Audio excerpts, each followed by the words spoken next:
Episode शुरू होता है और यहाँ पर 400 साल पहले जया आइलैंड का सीन दिखाया जाता है, जहाँ पर नोलैंड के साथी बोलते हैं कि कैप्टन अभी काफ़ी ज़्यादा उदास हैं क्योंकि इतने टाइम बाद हमारे इतने अच्छे दोस्त बने थे, पर अब वो सब भी अचानक से बदल गए। और वैसे हम सब ने अपना काम ख़त्म कर लिया है, इसलिए हमें यहाँ से चलना चाहिए क्योंकि अब हमारा कोई दोस्त यहाँ पर नहीं, और ना ही वो सब अब उस गोल्डन बेल को बजाते हैं जिसे वो रोज़ बजाते थे अपने पूर्वजों की आत्मा को यहाँ तक बुलाने के लिए। फिर यहाँ पर नोलैंड को दिखाया जाता है जो कलकारा की बात को याद करता है कि उसने बोला था कि वो नहीं चाहता कि हम सब यहाँ पर रुकें।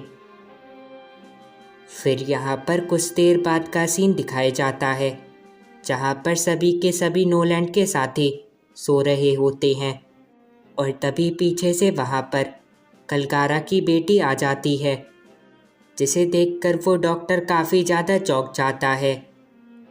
वो लड़की उस डॉक्टर से बोलती है कि मुझे आपको वो बात बतानी थी कि सब लोग अचानक से आपसे नफ़रत क्यों करने लगे।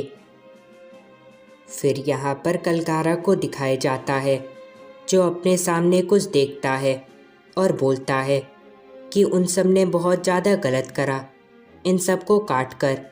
और इस सब के बाद हमें बहुत सारे पेड़ों को दिखाया जाता है जिन्हें नोलैंड और उसके साथियों ने काटा था, जिसे देखकर कलकारा बोलता है कि अगर पहले पता होता कि ये सब ऐसा करेंगे तो फिर तुम सबको हम यहाँ तक आने ही नहीं देते।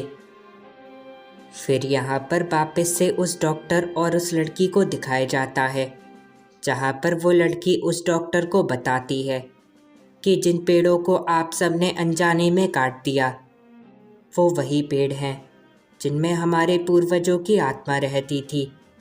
हमारे संदोरा के सारे पूर्वजों की आत्मा उस बैल की आवाज़ से यहाँ तक आते थे और सारे के सारे पेड़ों के अंदर ही रहते थे और अपने संदोरा की रक्षा करते थे।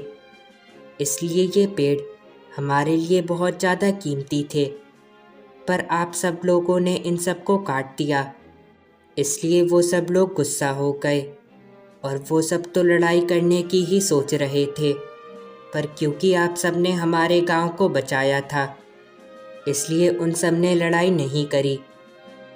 जिसे सुनकर वो डॉक्टर बोलता है कि अच्छा, तो फिर ये बात थी कि वो सब लोग अचानक से गुस्सा हो गए थे। फिर यहाँ पर कुछ देर बाद का सीन दिखाया जाता है जहाँ पर उस डॉक्टर ने ये सारी की सारी बातें नोलैंड को बता दी होती हैं, जिसे सुनने के बाद नोलैंड बोलता है कि उन सब ने बिल्कुल सही करा क्योंकि ये सब हमारी ही गलती थी। हमने बिना उनकी परमिशन के उनके बहुत सारे पेड़ों को काट दिया। पीछे से डॉक्टर ये सुनकर बोलता है कि पर हमारे पास और कोई रास्ता नहीं था उन पेड़ों को काटने के अलावा। जिसे सुनकर नोलैंड बोलता है कि नहीं, सब मेरी ही गलती थी, मैंने सब गलत कर दिया। मैंने उन सब के पेड़ों को काट दिया जिनमें उन सब के पूर्वज रहते थे, और इसी वजह से वो सब लोग अब उस गोल्डन बेल को भी नहीं बजाते। और इस सब के बाद नोलैंड अपने क्रू से बोलता है कि जितना भी गोल्ड तुमने लिया था उस सब को यहीं पर छोड़ दो। जिसे सुनकर सब लोग रोने लगते हैं और बोलते हैं कि अगर आप बोलते हो तो फिर हम यही करेंगे। फिर यहाँ पर उस लड़की को दिखाया जाता है जो अपने विलेज पर वापस आ गई होती है और सब लोगों से बोलती है कि मेरे ख्याल से उन सब लोगों ने गलत नहीं करा। और इसके बाद वो बोलती है कि अगर आप सब लोगों को ये बात पता होती कि उनमें से कुछ पेड़ों के अंदर जहर है तो फिर आप क्या करते। जिसे सुनकर कलकारा उससे बोलता है कि तुम्हारा इस सब से क्या मतलब है।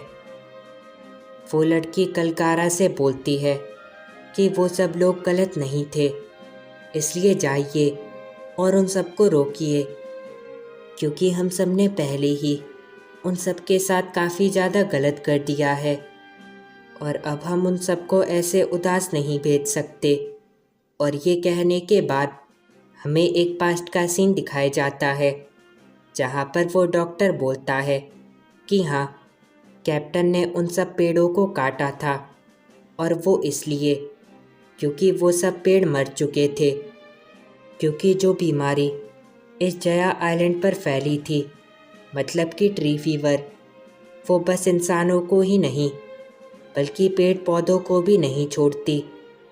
और क्योंकि कैप्टन को ये बात पता थी, इसलिए उन्होंने अपनी जान की फिक्र किए बिना उन सब पेड़ों को काटा, जबकि उन्हें भी ट्री फीवर होने का खतरा था। पर उन्होंने उस चीज़ की फिक्र नहीं करी और उन सब पेड़ों को काट दिया ताकि और सभी पेड़ बच सकें। और अगर वो ऐसा नहीं करते तो ये बीमारी कुछ ही दिनों के अंदर पूरे के पूरे आइलैंड पर फैल जाती और ये पूरे के पूरे आइलैंड को तबाह कर देती। पर अब चिंता की कोई बात नहीं, क्योंकि हम सब ने पूरा का पूरा जंगल चेक कर लिया है और अब सब बिल्कुल ठीक है। और वैसे हमें काफ़ी ज़्यादा दुख है कि हमने आपके पेड़ों को काट दिया, वो भी बिना आपकी परमिशन के। इसलिए शायद आप हम सबको कभी भी माफ़ ना करो और ना ही हमसे बात करो।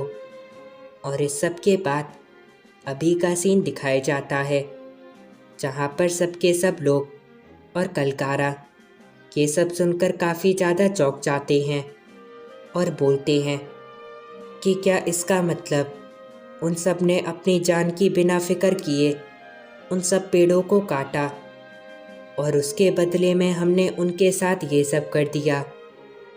जिसे सुनकर कलकारा वहाँ से भागकर नोलैंड के पास जाने लगता है और बोलता है कि मैंने गलती कर दी, मेरे से गलती हो गई, मुझे माफ़ कर देना। फिर यहाँ पर वो सारा का सारा गोल्ड दिखाया जाता है जो सब लोग यहीं पर छोड़कर जा रहे होते हैं। और यहाँ पर नोलैंड सब लोगों से बोलता है कि तो फिर ठीक है, अब चलने का टाइम हो गया है, इसलिए सब तैयार हो जाओ, हम अपने लिविंग किंगडम की तरफ वापस जाएंगे। फिर यहाँ पर कलकारा को दिखाया जाता है जो बहुत तेज़ी से नोलैंड की शिप की तरफ आ रहा होता है और बोलता है कि मैंने पाप किया, मैंने उन सब लोगों से ही नफ़रत की जिन सब ने हमें बचाया था। फिर यहाँ पर नोलैंड की शिप को दिखाया जाता है जो धीरे धीरे आगे की तरफ जा रही होती है और तभी उस गोल्डन बेल की आवाज़ आती है जिसे सब गॉरिलास बजा रहे होते हैं ताकि नोलैंड और उसके साथी ये सुन सकें। और यहाँ पर नोलैंड का एक साथी बोलता है कि कैप्टन, वहाँ पर तो कलकारा है। जिसे सुनकर नोलैंड उस तरफ देखने लगता है। यहाँ पर कलकारा चिल्लाकर बोलता है कि नोलैंड, और ये कहने के बाद वो उन सारे पलों को याद करता है जो उन सब ने एक साथ बिताए थे। और इस सब को याद करने के बाद वो नोलैंड से बोलता है कि मुझे माफ़ कर देना, तुम फिर से आना हमारे संदोरा में, मैं और सब लोग तुम सबका इंतज़ार करेंगे और तब तक के लिए हम इस गोल्डन बेल को बजाते रहेंगे तुम सब के लिए, ताकि जब तुम सब वापस आओ तो रास्ता ना भूलो। हम इसे बजाते रहेंगे और तुम सबका इंतज़ार करेंगे, ये हमारा वादा है। और एक बार फिर आना मेरे प्यारे दोस्त नोलैंड। और ये सब सुनने के बाद नोलैंड रोने लगता है और बोलता है कि मैं वापस आऊँगा, मैं वापस आकर रहूँगा और ये मेरा वादा है कि हम सब फिर से ज़रूर मिलेंगे। और ये कहने के बाद लास्ट में हमें उस बैल की आवाज़ सुनाई देती है। फिर यहाँ पर लिविंग किंगडम का सीन दिखाया जाता है और इसके बाद हमें नोलैंड की वही कहानी वापस से बताई जाती है कि बहुत समय पहले नॉर्थ ब्लू में नोलैंड नाम का एक आदमी रहता था, जो हमेशा सबके सब लोगों को अपने एडवेंचर के बारे में बताता रहता था। पर कोई भी उसकी बात पर विश्वास नहीं करता था, क्योंकि वो सब लोग उसे झूठा मानते थे। और एक दिन जब नोलैंड अपने सफ़र से वापस आया, तो उसने वहाँ के राजा को बताया कि उसने गोल्ड की सिटी देखी थी, जिसका नाम था संदोरा, और वहाँ पर मेरे कुछ दोस्त भी रहते हैं। जिसे सुनकर वहाँ का किंग ये डिसाइड करता है कि वो भी नोलैंड के साथ उस गोल्ड की सिटी को देखने जाएगा। फिर यहाँ पर जया आइलैंड का सीन दिखाया जाता है, जहाँ पर कलकारा और वो लड़का, जो अब काफ़ी ज़्यादा बड़ा हो चुका है, वो दोनों उस गोल्डन बेल को बचाने के लिए जा रहे होते हैं। जहाँ पर वो लड़का बोलता है कि 4 साल बीत चुके हैं और अभी तक हम इस घंटे को बजाते हैं और आगे भी बजाते रहेंगे, जब तक वो सब लोग यहाँ पर नहीं आ जाते। जिसे सुनकर कलकारा उससे बोलता है कि हाँ, हम इसे बजाते रहेंगे और वैसे नोलैंड भी पक्का आएगा, मुझे उस पर भरोसा है, क्योंकि उसने वादा करा था। और तभी एकदम अचानक से पूरे के पूरे आइलैंड पर कुछ हो जाता है और ज़मीन नीचे से टूटना शुरू हो जाती है। जिसे देखकर कलकारा बोलता है कि आखिरकार ये सब क्या हो रहा है। यहाँ पर वो ज़मीन अलग अलग होने लगती है और यहाँ पर वो घर भी आधा हो जाता है, जिसमें अभी के टाइम पर क्रिकेट रहता था। और इस सब के बाद वो पूरा जया का हिस्सा नॉकअप स्ट्रीम, मतलब कि उस करंट की वजह से ऊपर की तरफ चला जाता है। फिर यहाँ पर कुछ टाइम बाद का सीन दिखाया जाता है, जहाँ पर नोलैंड और उसका वो राजा वहाँ पर आते हैं, जहाँ पर पहले संदोरा था। पर अब वो वहाँ पर नहीं होता, क्योंकि अब वो ऊपर जा चुका था। जिसे देखकर नोलैंड काफ़ी ज़्यादा चौंक जाता है और बोलता है कि ऐसा नहीं हो सकता। वो आइलैंड अचानक से गायब हो गया और तभी पीछे से वो राजा नोलैंड को लात मार के नीचे गिरा देता है और उससे बोलता है कि तुमने झूठ बोला, इसलिए अब तुम्हें सज़ा मिलेगी। नोलैंड ये सब देखकर बोलता है कि कलकारा, तुम कहाँ चले गए। और इस सब के बाद वापस से नोलैंड के शहर का सीन दिखाया जाता है, जहाँ पर नोलैंड को सज़ा मिलने वाली होती है। और वो बोलता है कि मैंने झूठ नहीं बोला था, वहाँ पर सच में एक गोल्ड की सिटी थी और वहाँ पर मेरे दोस्त भी थे, जिन्हें मैंने वापस मिलने का वादा करा था।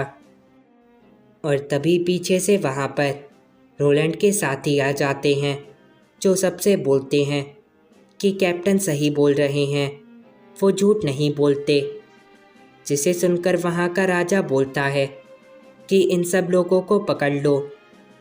और यहाँ पर वो सारे के सारे सैनिक नोलैंड के सभी साथियों को पकड़ लेते हैं। पीछे से एक आदमी बोलता है कि नोलैंड ने झूठ बोला था, इसलिए उसे मौत की सज़ा मिलेगी। और ये सब सुनने के बाद वहाँ के सभी लोग उससे झूठा बोलने लगते हैं और बोलते हैं कि इसे मार दो, ये झूठा है। और नोलैंड के सभी साथी ये सब सुनकर रोने लगते हैं और बोलते हैं कि कैप्टन कभी भी झूठ नहीं बोलते। सबके सब लोग उसे झूठा बोलते हैं, जबकि वो झूठा नहीं था। फिर यहाँ पर जया का वो हिस्सा दिखाया जाता है, जो सीधा जाकर उस जायंट जैक के अंदर फंस जाता है। और इस सब की वजह से वो बैल भी वहाँ से ऊपर कहीं पर चली जाती है। और उस बैल की आवाज़ स्काइपियंस को बहुत ज़्यादा अच्छी लगती है और वहाँ के सभी लोग इतने सारे व्यर्थ को देखकर बोलते हैं कि अब ये सारा का सारा व्यर्थ हमारा है। और ये कहने के बाद वो सभी के सभी गॉरिलास पर हमला कर देते हैं और कलकारा और बाकी सब भी उनसे लड़ने के लिए चले जाते हैं। और कलकारा अपने मन में बोलता है कि हमारे वादे का क्या। नोलैंड अपने मन में बोलता है कि कलकारा तुम कहाँ पर हो। और यहाँ पर कलकारा बोलता है कि जब तुम जया आइलैंड पर आओगे तो देखोगे कि हम सब वहाँ पर नहीं हैं, तो क्या सोचोगे।